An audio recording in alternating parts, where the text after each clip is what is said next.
Siamo pronti a sparare ai lupi, assicura il presidente dei cacciatori trentini. Dall'altra parte del confine, invece, il Veneto, fresco di sconfitta sul tavolo del confronto con il Ministero, registra l'esultanza dei Democrats Andrea Zanoni e Laura Puppato, che tifavano per il piano Wolf-Alps, sul quale l'assessorato guidato da Giuseppe Panne ha tentato di innestare la retromarcia, rimediando una rumorosa grattata.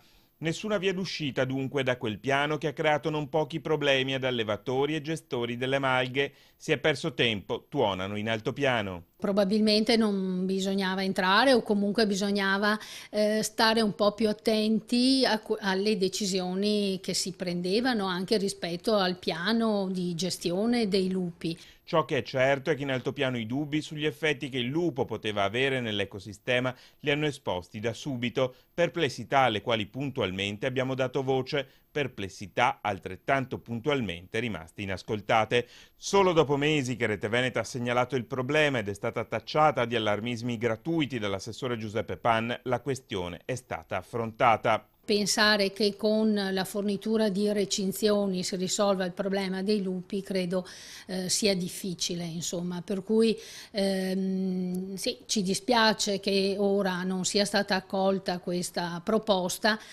però era una proposta sicuramente quantomeno tardiva. Troppo tardi, direbbe qualcuno, a intervenire quando i buoi sono scappati dal recinto, un ossimoro davanti a scene come quelle viste in altopiano, dove ha più senso dire troppo tardi intervenire quando i lupi sono entrati nel recinto.